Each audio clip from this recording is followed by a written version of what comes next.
अस्सलाम वालेकुम, आदाब, नमस्कार। परभनी न्यूज़ महानगर में आपके साथ शेख इफ्तिखार। परभनी के मिल्लत के उम्मीदवार मोहम्मद गौस जैन साहब, इनके साथ तमाम परभनी ज़िले के जितने भी उलमा इकराम और हुफ़्फ़त इकराम और तमाम तंजीम के जो है परभनी ज़िले के प्रॉपर यहाँ के लोग जो तो इमाम साहब वगैरह सब जो है तो इनके साथ आज तायद में जुड़ गए हैं, उनके समर्थन में आ चुके हैं। आइए मिलते हैं आज मोहम्मद गौस जैन, जो कि आपने पहले अपना कॉर्नर पे आपकी जो आज सभा हुई, सबसे भारी मेयारी सभा हुई आपकी, जिसमें तकरीबन आपके पास 9 से 10 नगर सेवक जो तो आपके सभा में दिखाई दिए। तो इससे ये महसूस होता है कि आपकी जो तो कदम बढ़ते बढ़ते चल रहे हैं। अल्हम्दुलिल्लाह आज आपके साथ जो तो पूरे परभनी ज़िले के उलमा इकराम और ख़ास तौर पर परभनी विधानसभा चुनाव क्षेत्र के जो गांव खेड़े अपने इसमें आते हैं, वहाँ के मस्जिदों के इमाम और उलमा जो तो आपके साथ जुड़े हुए, आप इसके पर आप क्या महसूस करते हैं? देखिए, जैसे जैसे हम इलेक्शन के करीब आ रहे हैं वैसे वैसे लोगों का भरोसा मेरे ऊपर बढ़ता जा रहा है।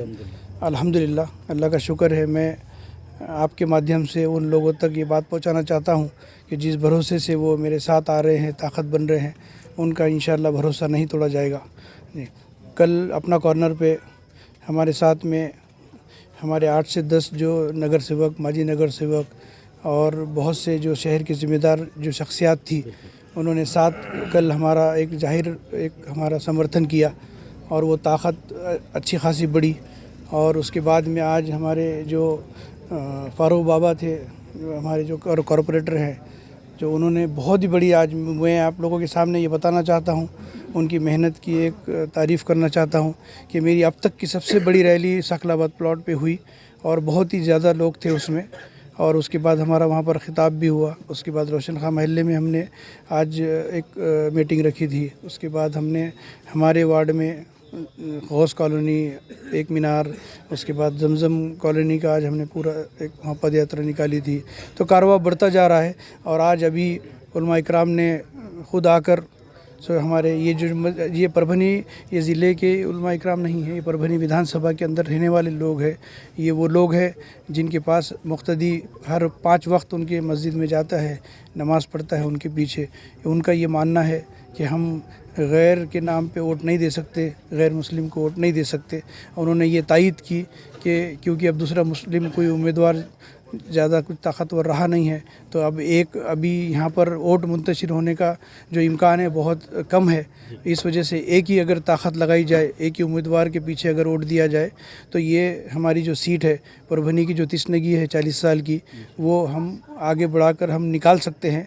और इसी भरोसे के साथ सभी आइमा इकराम ने तकरीबन 200-250 जो आइमा इकराम थे, मकतब फ़िक्र के जो उलमा इकराम थे सभी के, और मुफ्तियान इकराम थे, नामचीन जो लोग थे, उन्होंने आज आगे बढ़कर ये तायद का ऐलान किया। आज यहाँ पर हमारे साथ मुफ्ती साजिद साहब है। उन्होंने जो आज मोहम्मद गौस जैन साहब को उन्होंने जो तायद किया है और समर्थन दिया है, आइए जानते हैं उनसे कि भाई आपने इनको समर्थन क्यों दिया और क्या वजह रही इसकी। बिस्मिल्लाहिर्रहमानिर्रहीम। सबसे पहले तो मैं आपका शुक्रिया अदा करना चाहता हूँ कि आपने इतना अच्छा सवाल किया जो परभनी की हर आवाम को करना चाहिए। उसका जवाब ये है कि हमारे पास एक ऐसा सुनहरी और गोल्डन चांस है कि हम अपनी मुस्लिम वोटिंग के ज़रिए से अपना एक मुस्लिम उम्मीदवार मुकम्मल तौर पे खड़ा कर सकते हैं, और वो अल्हम्दुलिल्लाह हमें मोहम्मद गौस जैन साहब की शक्ल में नज़र आ रहा है। इसलिए हमने उनकी तायद की है कि एक मुस्लिम उम्मीदवार अगर शहर से आता है तो तमाम मिली और मुस्लिम मसाइल वो हमारे ऐवान तक पहुंचाने में हमारी मदद करेगा। हमारी रोड नालियों की हद तक नहीं, बल्कि हमारे कारोबार की हद तक और हमारे खेत खलियान की हद तक भी वो हमारा साथ देने के लिए तैयार है, क्योंकि मोहम्मद गौस जैन साहब एक वेल एजुकेटेड शख्स है और इन आवाम के अंदर उनके ताल्लुक़ से एकदम क्लियर और साफ़ उनकी तस्वीर है। इसलिए हमने उनकी तायद की है। लिहाजा मैं तमाम आपके चैनल के ज़रिए से तमाम परभनी शहर के मुसलमानों से दरख्वास्त करता हूँ कि आप भी उनको भारी अक्सरियत से वोट देकर 20 तारीख़ को 14 नंबर के बटन पर ट्रम्पेट की निशानी है, शहनाई की निशानी है, उस पर वोट देकर ज़्यादा से ज़्यादा मकदार में उनको चुनाकर और जीत कर लाए। खाली मुस्लिम वोट पर चुनकर आ सकते हैं, ऐसा कुछ है कि आपको ऐसा अनुमान इस पर क्या पता लग सकता है? जहाँ पर ये बात कही जाती है कि मुस्लिम वोट तकसीम होगा तो गैर मुस्लिम आ जाएगा, दुश्मन आ जाएगा, तो वहाँ पर ये क्यों नहीं कहा जाता है कि मुस्लिम वोट अगर मुकम्मल तौर पर एक शख्स को दिया जाए तो मुस्लिम क्यों नहीं आ सकता है, जबकि हमारे पास वोट है इतनी तादाद में। इंशाअल्लाह अज़ीज़ के अल्लाह की ज़ात से उम्मीद है कि एक मुस्लिम उम्मीदवार आ सकता है। इसलिए हमें इस सिक्के के इस पहलू पर भी नज़र रखनी चाहिए।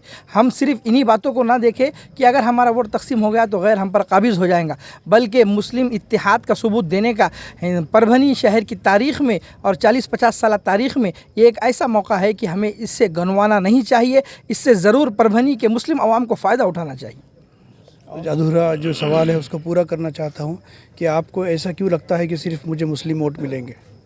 आप जिस दिन 23 तारीख का नतीजा देखेंगे और बूथ वाइज जब वोटिंग देखेंगे तो आपको ये एहसास हो जाएगा कि मुझे न सिर्फ मुस्लिम बल्कि दूसरे समाज के भी लोग मिल रहे हैं, क्योंकि तरक्की सबको प्यारी है, तरक्की सबको चाहिए। नजीब साहब भी हमारे साथ आज यहाँ पर उनको समर्थन देने के जुड़े हुए हैं, तो आइए उनसे भी जानते हैं कि भाई आपको ये ख्यालात कैसा है और हमारे व्यूअर्स और दर्शक क्या बताएंगे और यहाँ के विधानसभा परभनी के चुनाव क्षेत्र के इलाके के नागरिकों को, ख़ासतौर पर मुस्लिम अवाम में जो पेचो पेच का मामला है उसको किस तरह से सुलझा सकते हैं आप? मैं परभनी शहर के मुसलमानों से सिर्फ एक बात ये कहना चाहूँगा कि कब तक हम लोगों के लिए सहारा बनते रहेंगे, लोगों के लिए सीढ़ी बनते रहेंगे कि वो हम पर चढ़ कर के आगे पहुँच जाए, कब तक हम बेसाखी बनते रहेंगे। मैं तो ये कहूँगा कि जो सहारा लेकर के काम करता है वो कोई इनकलाब नहीं बर्पा कर सकता है, इसलिए कि भंवर में रह के किनारे तलाश करता है, ज़मी पे कौन सितारे तलाश करता है, वो क्या नदीम कोई इनकलाब लाएगा जो कदम कदम पे सहारे तलाश करता है। तो हमारे पास अल्हम्दुलिल्लाह इतना अच्छा मौका है कि हम बग़ैर किसी सहारे के, बग़ैर किसी सपोर्ट के अल्हम्दुलिल्लाह अपनी मेहनत और अपने इत्तेहाद के बलबूते पर 100% अगर वोटिंग करते हैं तो अपने एक मुस्लिम उम्मीदवार को, मोहम्मद गौस ज़ैन साहब को अल्हम्दुलिल्लाह हम जिता के ला सकते हैं। और हमें तज़ब्ज़ुब में पढ़ने की कोई ज़रूरत नहीं है। अल्लाह तबारक व तआला ने हमको अक़ल सलीम दी है। हर एक अपनी कामयाबी सोच सकता है, अपनी नाकामी सोच सकता है, इतना तो शऊर हर एक के पास है। जो लोग ये कह रहे हैं कि मुसलमान डिवाइड हो जाएंगे, मुसलमान डिवाइड हो जाएंगे, उनको ये भी तो सोचना चाहिए कि जो गैर मजहबी लोग हैं वो लोग भी तो 4-6 लोग खड़े हुए हैं, क्या उनके वोट तकसीम नहीं हो सकते हैं? तादाद के एतबार से अगर देखा जाए तो 1.25 लाख हमारी वोटिंग है। मान लीजिए हमने किसी को खैरात में 20-50 हज़ार वोट दे भी दिए तो 50 हज़ार हमारी वोट, और बाकिया जो जैसा हमारे गौस ज़ैन साहब ने भी बताया कि दूसरे गैर मजहबी लोगों के भी हमको वोट मिलने वाले हैं। और इंशाल्लाह उम्मीद करते हैं कि आप लोग का भरपूर साथ रहा और आपने इत्तेहाद के साथ 100% वोटिंग की तो हमारी सीट इंशाल्लाह 101% निकल कर आएगी और इंशाल्लाह हमारे गौस ज़ैन साहब विजय होंगे। परभनी के सियासी और सामाजिक हित में हमेशा अग्रसर रहने वाले मौलाना मुजीब दहलवी साहब ये भी हमारे साथ जुड़े हुए, उन्होंने भी आज गौस ज़ैन साहब को इन्होंने समर्थन दिया है। हमारे परभनी का जो तो आपको पूरा जायज़ा मालूम है मुजीब साहब जी, अब इस पर से आप क्या हमारे व्यूअर्स और दर्शकों को बताएंगे कि आज जो आपने समर्थन दिया है इसके बारे में, जो पेचो पेच है तमाम मुसलमानों में और तमाम समाज में और परभनी विधानसभा में ख़ास तौर पर, इसके बारे में हमारे व्यूअर्स दर्शक बताएँ। सबसे पहली बात तो ये है कि हमारे इल्म के एतबार से तो कोई पशो पेश नहीं है शहर के अंदर।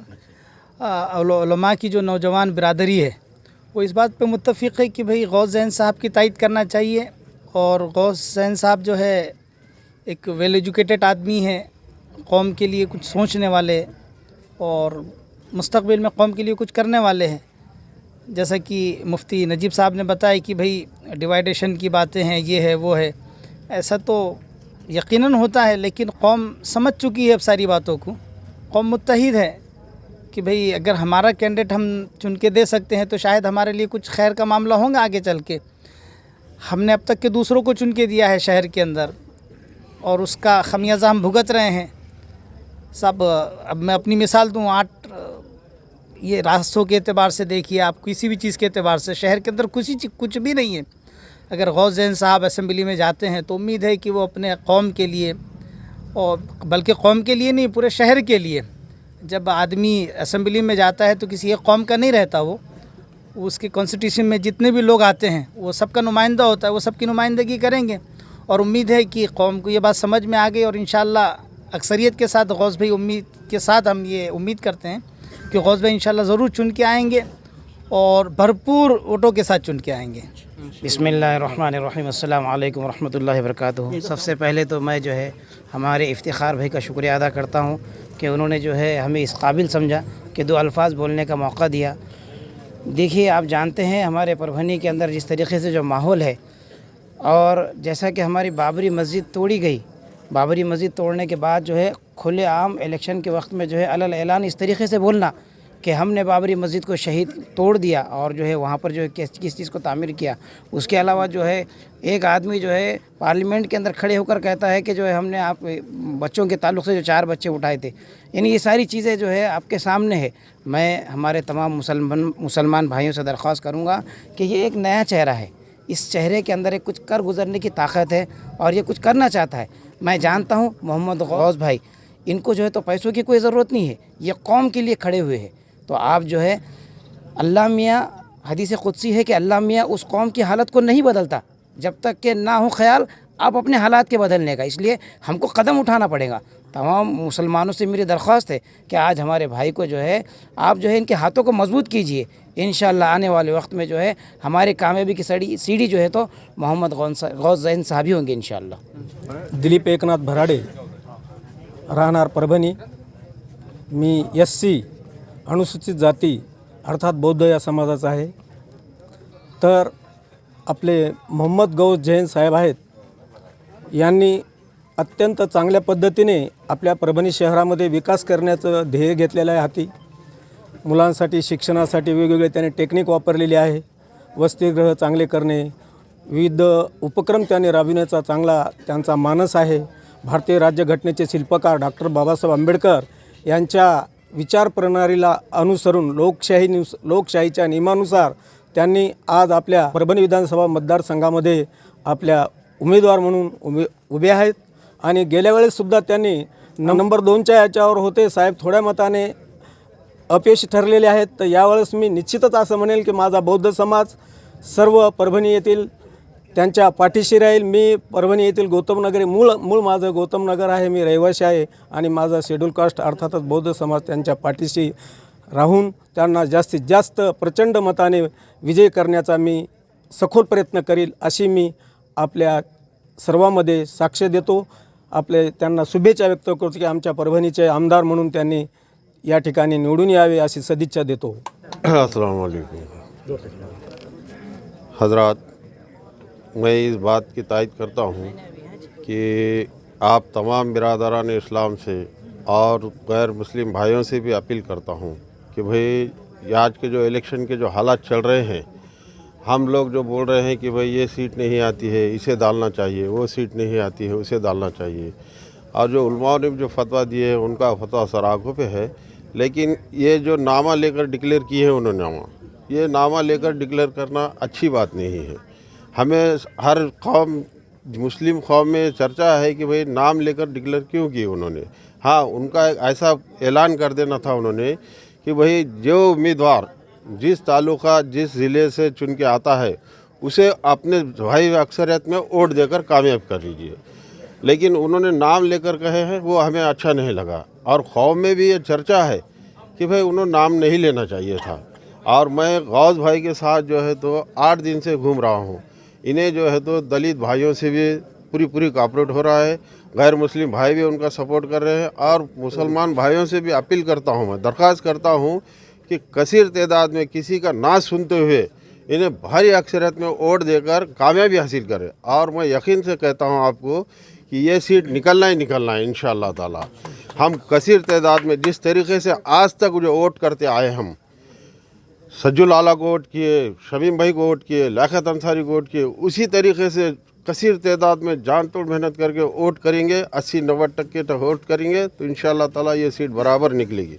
और राहुल पाटिल को सबक मिल जाएगा कि मुस्लिम चंद लोगों को पकड़ के जो है तो गलत अल्फाज बकान लगा रहा है, उसको पता चल जाएगा कि भाई वो उसके पीछे कोई पूरी कौम नहीं है, कौम अपना फ़ैसला खुद ले सकती है। और हम जो है तो कसीर तादाद में गौस भाई के साथ है, उन्हें बिल्कुल चुन के लाएंगे। बातें रखी है हमारे आइम्मा इकराम के सामने कि अगर मैं आमदार बनता हूँ, ये तो कोई बात ही नहीं कर रहा है कि मुस्लिम कम्युनिटी के लिए और हमारे आइम्मा इकराम के लिए हम करेंगे क्या। हमने ये अज़म उठाया है कि अगर मैं आमदार बनता हूँ तो अल्हम्दुलिल्लाह यहाँ पर वक्फ बोर्ड की बहुत सी जगहें हैं, उस जगहों के ऊपर गवर्नमेंट की कोई स्कीम में बिठाकर उनके लिए घरों का इंतज़ाम किया जाएगा।